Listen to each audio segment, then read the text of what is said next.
তো বহু অপেক্ষিত অসমীয়া সিনেমা আৰু অসমৰ সবাতোতকৈ বেছি ব্যয়বহুল অসমীয়া সিনেমাখনৰ ট্ৰেইলাৰ আহি গ'ল মানে চিকাৰৰ ট্ৰেইলাৰ আহি গ'ল তো আজি কথা পাতিম তাৰ বিষয়ে যদি চেনেলটো নতুন হয় তেন্তে সাবস্ক্ৰাইব কৰি ল'ব যাতে অসমীয়া সিনেমা জগতত জড়িত নতুন আপডেটবিলাক আপোনালোকে চাই থাকিব পাৰে তো নমস্কাৰ কেনে আছে ইতিমধ্যে সকলোৱে গম পাইছে যে চিকাৰৰ মুখ্য অভিনেতা জুবিন গাৰ্গৰ লগতে বহুতখিনি অভিনেত্ৰীয়ে কাম কৰিছে আদিল হুছেইন ধ্যানী মোহনকে ধৰি বহুতখিনি অভিনেত্ৰীয়ে কাম কৰিছে কিন্তু এক্সট্ৰিমিষ্ট কি কৰা তোমালোকে হোৱাট ইজ দিছ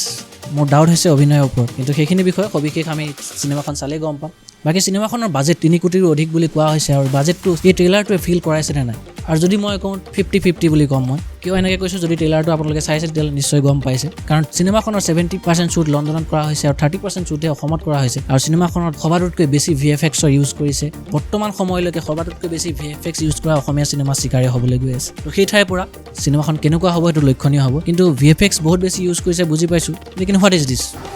ये क्या है কি ক'ব এইটো আপোনালোকে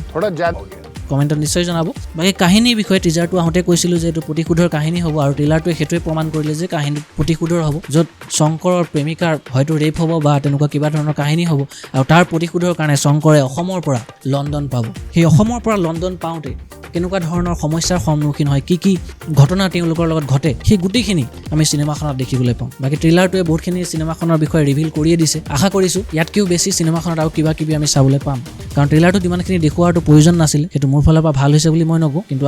আশা ৰাখিছোঁ জুবিন দাৰ ওপৰত কিবা নিশ্চয় আৰু বেছি আৰু ডাঙৰ আৰু ব্ৰেণ্ড কিবা চিনেমা হলত চাবলৈ পাম বাকি এটা লক্ষণীয় পইণ্ট মই নটিছ কৰিলোঁ যে ট্ৰেইলাৰটোত আপোনালোকে হয়তো নটিছ কৰিছে যে মুখ্য অভিনেতা জুবিন গাৰ্গ শংকৰ হিচাপে অভিনয় কৰিছে যোন এজন আদিবাসী ল'ৰা আৰু ট্ৰেইলাৰটোত যিমানখিনি ডায়লগ তেওঁ দিয়া হৈছে গোটেইখিনি আদিবাসীৰ থলুৱা লেংগুৱেজতে কোৱা হৈছে তো সেই বস্তুটোৱে অসমীয়া চিনেমা জগতত অসমীয়া ৰাইজক কি প্ৰভাৱ পেলাব সেইটো বিষয়ে মই ক'ব নোৱাৰোঁ সেইটো চিনেমাখন অহাৰ পিছতে গম পাম বাকি লক্ষণীয় হ'ব চিনেমাখনত যিহেতু ইমান বেছি বাজেট ব্যয় কৰা হৈছে ইমান বেছি টকাৰে চিনেমাখন নিৰ্মাণ কৰা হৈছে তো চিনেমাখনে কেনেকুৱা ধৰণৰ কালেকশ্যন কৰিব আৰু বিদুৰ ভাই কালেকশ্যন বিট কৰিব পাৰিবনে নোৱাৰে সেইটো বিষয়ে আপোনালোকে কি ভাবে কমেণ্টত নিশ্চয় জনাব আশা কৰিছোঁ বিদুৰ ভাই ৰেকৰ্ডো ব্ৰেক কৰক অসমৰ হায়েষ্ট গ্ৰছিং অসমীয়া চিনেমা হওক আৰু চিনেমাখনৰ যিখিনি চিনছ কাট কৰি পেলাই ট্ৰেইলাৰটোত দেখুওৱা হৈছে ইমানেই কম ট্ৰেইলাৰটো ইমপ্ৰেছিং হৈছে ট্ৰেইলাৰটো খুব বেছি ধুনীয়া হৈছে কিন্তু মাজে মাজে দুই এটা চিন অলপ মোৰ নিজকে ডাউট ক্ৰিয়েট কৰি দিছে যে চিনেমাখন আচলতে কি হ'বলৈ গৈ আছে তো বাকী আপোনালোকে সকলোৱে জানে জুবিন দাই বনোৱা চিনেমা আৰু পত্নীয়ে বনোৱা খানা বেয়া বুলি ক'লে কি হয়